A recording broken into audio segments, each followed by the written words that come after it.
Hello student, मैं नेहा यादव आप सभी लोगों का स्वागत करती हूँ आपके अपने यूट्यूब चैनल पर जिसका नाम है नीट वाला हिंदी। आज से हम स्टार्ट करने वाले हैं क्लास 11th की जो बायोलॉजी है उसको शुरू करने वाले हैं।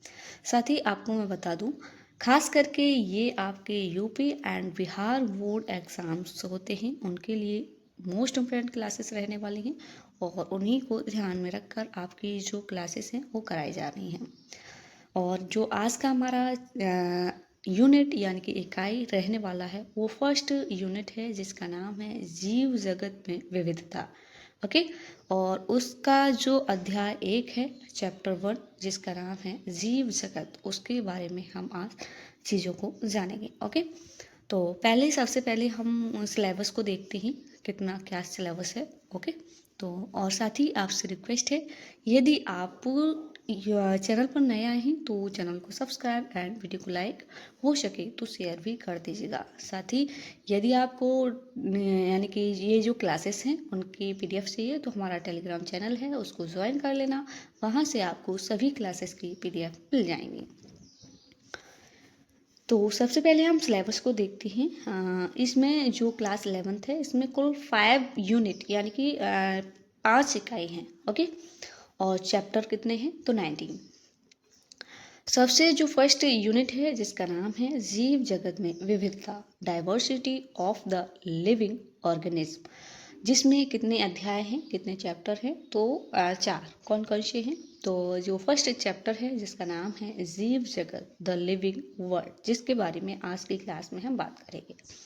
दूसरा है जिसका नाम है दूसरे चैप्टर का जीव जगत का वर्गीकरण, बायोलॉजिकल क्लासिफिकेशन, याद रखेगा। तीसरा है जिसका नाम है वनस्पति जगत, जिसके बारे में हम प्लांट्स के बारे में जानेंगे इस चैप्टर में। ओके, जिसका इंग्लिश नेम है प्लांट किंगडम। चौथा जो चैप्टर है जिसका नाम है प्राणी जगत, एनिमल किंगडम, याद रखिएगा। नेक्स्ट जो हमारा दूसरा सेकंड यूनिट है, ओके, जिसका नाम क्या है पादप एवं प्राणियों में संरचनात्मक संगठन। Okay, structural organization of animal and plant, जिसके अंतर्गत कुल कितने अध्याय चैप्टर हैं तो 3। कौन कौन सी जो चैप्टर वहाँ क्रम से ही आ रहे हैं। जो चैप्टर नंबर 5 है जिसका नाम है पुष्पी पादपों की आकार की, फिजियोलॉजी ऑफ फ्लावरिंग प्लांट, ध्यान रखिएगा। एक एक करके हम सारे चैप्टर्स को करेंगे, फिर उनके जो क्वेश्चंस हैं वन लाइनर क्वेश्चंस हैं उनको भी कराएंगे। तो आपको यहाँ से बायोलॉजी की टेंशन खत्म करनी है 11th 12th की। ओके, अध्याय जो चैप्टर 6 है जिसका नाम है पुष्पी पादपों का शरीर। Okay, anatomy of flowering plant. Okay, जिसके बारे में हम बात करेंगे अगले क्लासेस में। और जो अध्याय चैप्टर नंबर 7 है जिसका नाम है प्राणियों में संरचनात्मक संगठन, स्ट्रक्चरल ऑर्गेनाइजेशन ऑफ एनिमल। फिर नेक्स्ट उसके बाद हमारा यूनिट नंबर 3 आता है कोशिका। ये मोस्ट इम्पोर्टेंट टॉपिक है, इसको अच्छे से हम करने वाले हैं। ओके, और ये जो कॉम्पिटिटिव एग्जाम्स होते हैं उनसे भी उनमें भी क्वेश्चंस आते हैं कोशिका यानी कि सेल से। हमारे कोशिका संरचना, कोशिका की संरचना एवं कार्य, cell structure and function. Okay, फिर ये 3rd यूनिट है जिसका नाम है, और इसमें कुल कितने अध्याय आते हैं इसके अंतर्गत तो 3। कौन कौन से तो अध्याय नंबर 8 है कोशिका जीवन की इकाई है, the cell the unit of life. Okay, और चैप्टर जो अध्याय नंबर 9 है जिसका नाम है जैव अणु, बायोलॉजिकल मॉलिक्यूल। अध्याय नंबर जो 10 है जिसका नाम है कोशिका चक्र और कोशिका विभाजन, cell cycle and cell division, ये हमारा चैप्टर नंबर 10 रहने वाला है। नेक्स्ट है यूनिट नंबर 4 यानी कि जो इकाई 4 है, इसका क्या नाम है पादप कार्य, यानी कि जो उनका शरीर है क्रियात्मक है उनके बारे में हम बात करेंगे, प्लांट फाइजियोलॉजी, जिसमें कुल 3 चैप्टर आते हैं। पहला रहने वाला है और क्रम के हिसाब से 11 उच्च पादपों में प्रकाश संश्लेषण, फाइटोसिंथेसिस इन हाइगर प्लांट, ध्यान रखिएगा। अध्याय नंबर 12 है जिसमें पादपों में श्वसन, ओके, रेस्पिरेशन इन प्लांट के बारे में हम बात करने वाले हैं, वो कैसे सांस लेते हैं, ये सब चीज़ें करेंगे। ओके, जो अध्याय चैप्टर नंबर 12 है उसमें। नेक्स्ट अध्याय नंबर 13 यानी कि 13 है, जिसमें पादप वृद्धि एवं उनके परिवर्तन के बारे में बात करने वाले हैं। प्लांट ग्रोथ एंड डेवलपमेंट याद रखिएगा। नेक्स्ट जो हमारा लास्ट यूनिट है, यूनिट नंबर 5, जिसका नाम है मानव शरीर विज्ञान, ह्यूमन फाइजियोलॉजी। ओके, जिसमें कुल कितने अध्याय हैं? ओके, तो 6। कौन कौन से हैं तो उनके नाम जानते हैं। श्वसन और गैसों का विनियमन, breathing and exchange of gases, जिसके बारे में हम बात करेंगे। उसके बाद है जो अध्याय चैप्टर नंबर 15 है, शरीर द्रव तथा परिसंचरण, बॉडी फ्लूइड और एंड सर्कुलेशन। इसकी ये जो चैप्टर नंबर 15 है इसको याद रखिएगा। चैप्टर नंबर 16 है उत्सर्जी उत्पाद एवं उनके निष्कासन। ठीक है, तो एक्सक्रीटरी प्रोडक्ट्स एंड दियर क्लीमेंट। ओके, नेक्स्ट जो अध्याय नंबर 17 है, 17 है गमन तथा संचालन। Okay, locomotion and movement. Okay, ये जो चैप्टर नंबर है वो 17 है। फिर उसके बाद जो चैप्टर नंबर 18 है, जिसका नाम है तंत्रिकीय नियंत्रण एवं समन्वय, न्यूरल कंट्रोल एंड कोऑर्डिनेशन, ये चैप्टर नंबर 18 है, इसको याद रखिएगा। फिर 19 जो लास्ट है, रासायनिक समन्वय तथा एकीकरण, केमिकल कोऑर्डिनेशन एंड कंट्रोल, ये हमारा लास्ट अध्याय रहने वाला है। ठीक है, तो ये था आपका सिलेबस, तो आप इसको अच्छे से देख लीजिएगा। तो आइए आज की क्लास स्टार्ट करते हैं। ओके, बायोलॉजी क्लास 11th और ये NCERT क्लासेस रहने वाली है। NCERT बुक से ही मैं सारा कुछ कराने वाली हूँ। ओके, तो स्टार्ट करते हैं। जीव जगत में विविधता, ये हमारा आज का जो फर्स्ट यूनिट है, जिसका नाम है जीव जगत में विविधता, diversity of the living organism, जिसमें अध्याय नंबर 1 रहने वाला है जीव जगत द लिविंग वर्ल्ड। इसके बारे में हम थोड़ा सा जानते हैं, इसकी परिभाषा क्या है। पृथ्वी पर मौजूद जितने भी सभी जीवित प्राणी हैं, जैसे कि पौधे हैं, सूक्ष्म जीव है, कवक हैं, इन सभी का जो समूह है उसको जीव जगत कहा जाता है। आसान भाषा में अगर हम कहें तो जीव जगत में वे सभी प्राणी शामिल हैं जो सांस लेते हैं, ऊर्जा के लिए भोजन ग्रहण करते हैं, चल फिर सकते हैं, तो वो सभी जीव जगत के अंतर्गत आते हैं, लिविंग वर्ल्ड के। ओके, ध्यान रखिएगा। तो इसको आप समझ गए होंगे। वे सभी जीव यानी कि या वे सभी प्राणी इसमें शामिल हैं जीव जगत में जो सांस लेते हैं, ऊर्जा के लिए भोजन ग्रहण करते हैं, चल फिर सकते हैं, तो वो सभी क्या कहलाएंगे? जीव जगत। ओके, वो जीव जगत के अंतर्गत आते हैं। नेक्स्ट अब हम बात करते हैं बायोलॉजी। जो बायोलॉजी है ये 2 शब्दों से मिलकर बना है। नंबर 1 बायो, ठीक है, और इधर है लॉजी। बायो का अर्थ होता है लाइफ और लॉजी का अर्थ होता है स्टडी। हिंदी में कहें तो लाइफ का अर्थ होता है जीवन, और इधर स्टडी का हिंदी में अर्थ कहें तो अध्ययन। जो जीवन का अध्ययन करता है, जो हमें जीवन हम जिसके अंतर्गत हम जीवन का अध्ययन करते हैं, उसे क्या कहा जाता है? बायोलॉजी। ध्यान रखिएगा। जैसे मान लो जीव विज्ञान, विज्ञान की वह शाखा है जिसमें हम जीवन या जीव का अध्ययन करते हैं, उसे क्या कहा जाता है? बायोलॉजी या जीव विज्ञान कहा जाता है। याद रखिएगा। इसकी 2 शाखाएं होती हैं जीव विज्ञान की। नंबर 1 है जिसका नाम है जंतु विज्ञान, जिसे इंग्लिश में जूलॉजी कहा जाता है। दूसरा है वनस्पति विज्ञान, जिसे इंग्लिश में बॉटनी कहा जाता है। जूलॉजी यानी कि जिसमें हम जंतुओं के बारे में स्टडी करते हैं, उसे क्या कहा जाता है? जूलॉजी। जैसे मान लो विज्ञान की वह शाखा जिसके अंतर्गत हम जंतुओं का अध्ययन करते हैं, उसे जूलॉजी यानी कि जंतु विज्ञान कहा जाता कहते हैं।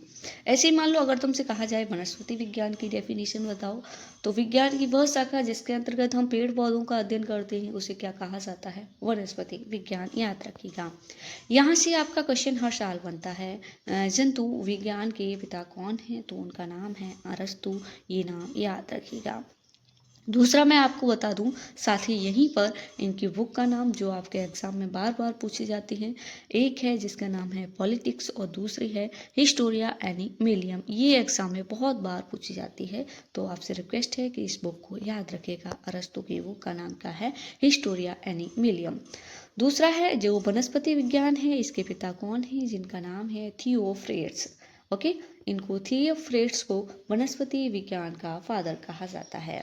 इनकी बुक हिस्टोरिया प्लैंटेनम, याद रखिएगा इनकी बुक का नाम है। ओके, तो ये यहाँ पर अभी इस चैप्टर में था तो नहीं, लेकिन मैं आपको यहाँ करा देती हूँ ताकि यही आपको याद हो जाए। ओके, नेक्स्ट, जीव ऑर्गेनिज्म क्या है? तो जीव एक ऐसी सजीव संगठित इकाई है जो क्या करती है? श्वसन, पोषण, वृद्धि, प्रजनन और उद्दीपनों के प्रति प्रतिक्रिया जैसी जैविक क्रियाएं करते हैं। उनको क्या कहा जाता है? जीव कहा जाता है। जिनके अंदर जो सांस लेते हैं, पोषण कुछ खाना खाते हैं, इनके अंदर वृद्धि ग्रोथ होती है, प्रजनन होता है, उद्दीपन के प्रति और भी जैविक क्रियाएं हैं उनको करते हैं, तो वो उनको क्या कहा जाता है? जीव।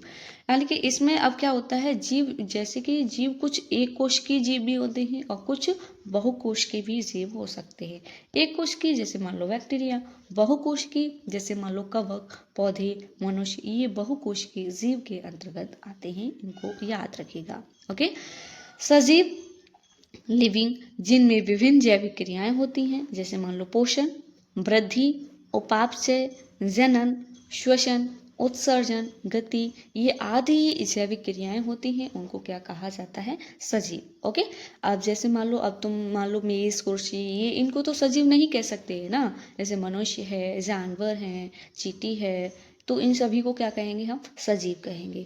अब जैसे मान लो चेयर है, पेन है, कुर्सी है, तो ये किसके अंतर्गत आएंगे? निर्जीव के अंतर्गत। तो आपको ध्यान रखिएगा। और उनके अंतर्गत ये जनन है, ये उपापचय है, श्वसन है, ये सांस लेने वाली ये सारी क्रियाएं नहीं आती हैं, तो उनको क्या कह सकते हैं? हम निर्जीव, याद रखिएगा। अब मान लो ये कोशिका, ठीक है, तो कोशिका वाला जो हमारा यूनिट है वो अलग से है, तो हम वहीं पर आगे डिटेल से उसके बारे में जानेंगे। तो थोड़ा सा आपको बता दूं, कोशिका जिसे इंग्लिश में सेल कहा जाता है, जीवन की सबसे छोटी इकाई है, जिसे संरचनात्मक और क्रियात्मक इकाई भी कहा जाता है सेल को। ठीक है, ध्यान रखिएगा। अब यहाँ मैं आपको बता दूं कि जो संरचनात्मक जो इकाई है कोशिका, वो कैसे, मान लो बहुत सारी कोशिकाएं, पहले एक कोशिका होती है, फिर बहुत सारी कोशिकाओं से मिलकर क्या बनता है? ऊतक। ऊतक, बहुत सारे ऊतकों से मिलकर अंग बनता है, और अंगों से मिलकर क्या बनता है? अंग तंत्र, और अंग तंत्र से मिलकर क्या बनता है? शरीर। ओके, ध्यान रखिए। ऐसे ही हम कह सकते हैं, जैसे भी हम कभी आपने देखा होगा, जैसे कि हम किसी मकान को बनाते हैं या घर को बनाते हैं, तो सबसे पहले क्या करते हैं? सबसे पहले एक ईंट होती है, फिर एक ईंट से फिर बहुत सारी, एक ईंट के बाद फिर बहुत सारी ईंटों से मिलकर क्या बन जाती है? एक दीवार, और फिर बहुत सारी दीवारों से मिलकर क्या बन जाता है? एक मकान। तो ऐसे ही हम कह सकते हैं। तो ये हमारे शरीर का प्रोसेस होता है। सबसे पहले एक कोशिका, फिर बहुत सारी कोशिकाओं से मिलकर ऊतक, ऊतक से मिलकर अंग, और अंग से मिलकर अंग तंत्र, और अंग तंत्र से मिलकर क्या बनता है? शरीर का निर्माण होता है। ध्यान रखिएगा। नेक्स्ट, सजीवों के लक्षण। ठीक है, ये लक्षणों से बनते हैं एग्जाम में, तो आपसे रिक्वेस्ट है कि अच्छे से याद रखिएगा। ये दो प्रकार के होते हैं। सजीवों के अंदर जो लक्षण पाए जाते हैं वो तो दो प्रकार के होते हैं। एक सामान्य लक्षण होते हैं जिन्हें जनरल फीचर्स कहा जाता है, और नंबर 2 पर होते हैं विशिष्ट लक्षण जिन्हें स्पेसिफिक कैरेक्टरिस्टिक्स कहा जाता है। जो सामान्य लक्षण होते हैं ये सजीव और निर्जीव दोनों में पाए जाते हैं, और जो विशिष्ट लक्षण होते हैं ये केवल सजीवों में पाए जाते हैं। तो एक एक करके हम बात करेंगे कौन से सामान्य लक्षण है और कौन से विशिष्ट लक्षण है। सबसे पहले हम बात करेंगे वृद्धि। वृद्धि एक सामान्य लक्षण है, आप कह सकते हो, आपको अपवाद के तौर पे भी बताया जाएगा वृद्धि सामान्य लक्षण कैसे है। कोशिका की संख्या का बढ़ जाना, ठीक है, तो वो क्या कहलाएगा? वृद्धि। किसी भी जीव या वस्तु के का भार बढ़ जाना, वो भी क्या कहलाएगा? वृद्धि।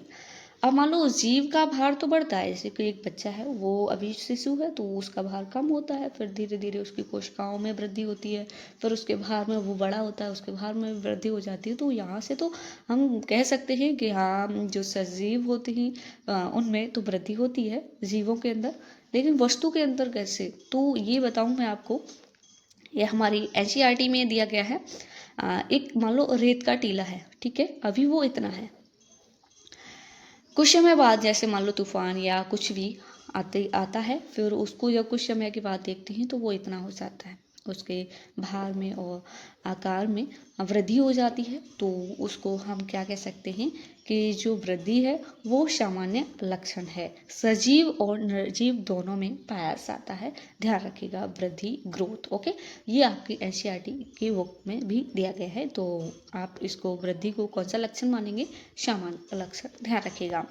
अब वृद्धि भी दो प्रकार की होती है, जैसे मान लो कि कोई जैसे कुछ चीज़ों में जो वृद्धि होती है वो जीवन पर्यंत चलती रहती है, और कुछ में कुछ समय के बाद और वो वहाँ पर रुक जाती है। जैसे मान लो वृद्धि, पादपों में जो वृद्धि होती है वो पूरे जीवन काल तक चलती रहती है, और प्राणियों में कुछ समय के बाद रुक जाती है, याद रखिएगा। ओके, नेक्स्ट है उपापचय जो क्रिया, जिसे मेटाबॉलिक रिएक्शन कहा जाता है। ये क्या है, एक विशिष्ट लक्षण है, ये केवल सजीवों में पाया जाता है, ध्यान रखिएगा।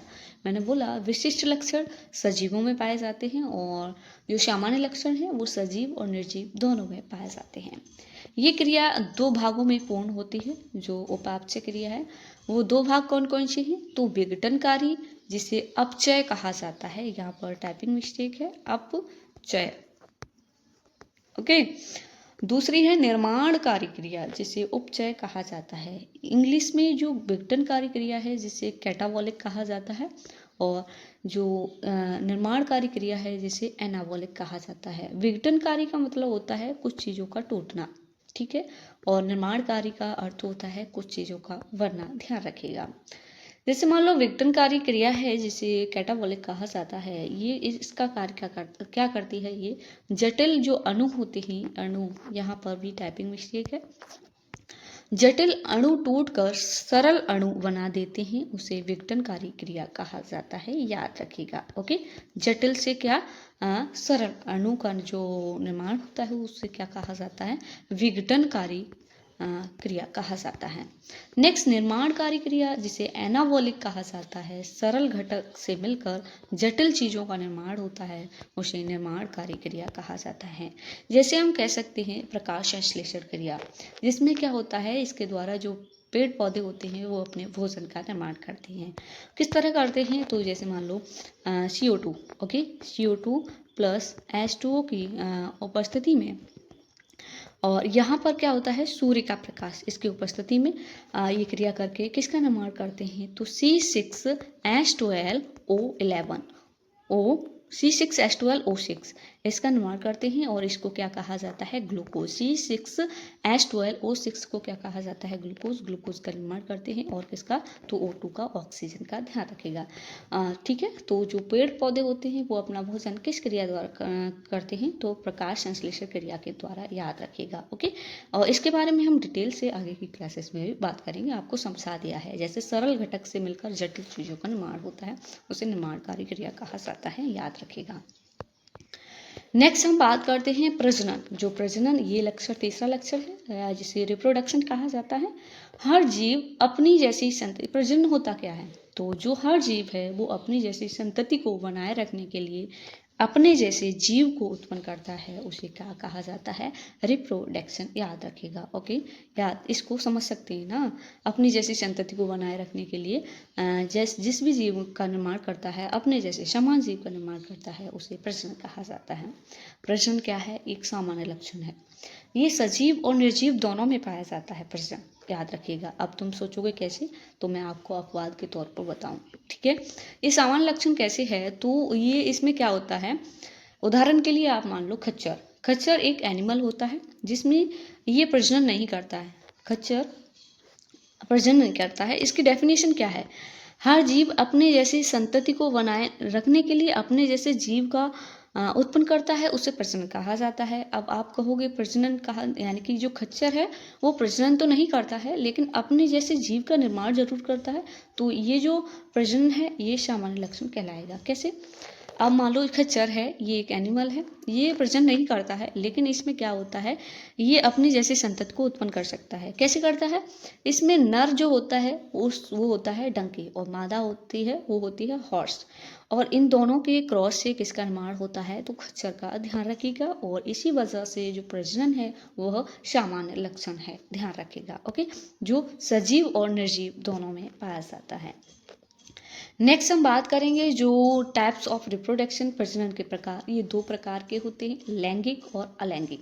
लैंगिक जो प्रजनन होता है, इसमें क्या होता है, जिसमें एक नर और एक मादा मिलकर एक नए जीव की उत्पत्ति करते हैं, उसे क्या कहा जाता है, लैंगिक प्रजनन कहा जाता है। उदाहरण के लिए आप मान सकते हैं मनुष्य। ओके, प्रजनन रिप्रोडक्शन, ठीक है, ये डबल पेज ऐड हो गया है। नेक्स्ट है अलैंगिक जो प्रजनन होता है, इसमें क्या होता है, एक ही जीव के द्वारा नए जीव की उत्पत्ति होती है, उसे अलैंगिक प्रजनन कहा जाता है। उसमें जो अलैंगिक प्रजनन होता है उसमें ओनली एक ही जीव होता है। जैसे मान लो अमीबा, ठीक है, ये अमीबा है, और फिर धीरे धीरे ये ऐसे अपने आकार में हो जाता है, फिर और हो जाता है, फिर इसमें क्या हो जाते हैं, दो, ये इधर दो खंड हो जाते हैं, और इसमें से दो अलग अलग नए जीव की उत्पत्ति हो जाती है। ध्यान रखिएगा, अमीबा एक ही जनक के द्वारा, ठीक है। नेक्स्ट दूसरा हम कहते हैं कवक। कवक में भी जो क्या होता है, नेक्स्ट है कवक, इसमें भी एक ही जीव होता है। नेक्स्ट ईस्ट और क्या है, हाइड्रा। ईस्ट और हाइड्रा, इनमें जो प्रजनन होता है वो मुकुलन विधि के द्वारा होता है। मुकुलन विधि मान लो जैसे कि इसमें ये भी ऐसे ही है, ठीक है। इसमें एक अलग नोक से निकल जाती है, और कुछ समय के बाद ये टूट कर अलग हो जाता है, और ये इसमें नए जीव का निर्माण होता है। ओके, ईस्ट और हाइड्रा का निर्माण होता है, ठीक है, ध्यान रखिएगा। अब जैसे मान लो प्लेन एरिया, ओके, और ये भी लैंगिक जनन करते हैं। इसमें एक ही जीव होता है। इनमें क्या होता है, पुनर्जनन होता है, जिसे रीजनरेशन कहा जाता है। रीजनरेशन, ऐसे मान लो ये प्लेन एरिया है, ओके, और अगर हम इसको 3 भागों में काट दें या 4 भागों में काट दें, तो ये अलग अलग होकर और ये 4 प्लेन एरिया का इसमें निर्माण हो जाता है। ध्यान रखिएगा। तो ये सभी अलैंगिक जनन के अंतर्गत आते हैं, तो आपको ध्यान रखना है। ओके, ये याद रखिएगा। ओके, इनको। तो ये थी आज की हमारी क्लास। तो आपको बताना है कमेंट बॉक्स में आपको क्लास कैसी लगी। साथ ही यदि हमसे कोई टाइपिंग मिस्टेक भूल होता है तो आप हमको कमेंट बॉक्स में बता सकते हैं। और यदि आपको इस क्लास की PDF चाहिए तो हमारा टेलीग्राम चैनल है, उसको ज्वाइन कर लेना, और आपको सभी क्लासेस की PDF मिल जाएगी, ठीक है। साथ ही आप अच्छे से अपनी तैयारी करते रहिएगा, और मैं एक एक करके आपकी सारी चीज़ें कंप्लीट कराने वाली हूँ। इसको जो थ्योरी पार्ट है इसको कवर कराने के बाद आपके लिए PYQ लेके आऊँगी, ठीक है, जो पीछे के एग्जाम्स में क्वेश्चन पूछे गए हैं, जिससे आपके जो तैयारी है वो और अच्छी हो जाएगी, ठीक है। तो मिलते हैं नेक्स्ट क्लास के साथ। तब तक के लिए आप अपना ख्याल रखिएगा, अच्छे से तैयारी करते रहिएगा। ओके, साथ ही यदि चैनल पर नए हैं तो प्लीज़ चैनल को सब्सक्राइब एंड वीडियो को लाइक, हो सके तो शेयर कर दीजिएगा, और नीचे एक प्यारा सा कमेंट भी दे दीजिएगा, जो भी आपका मन हो। ओके।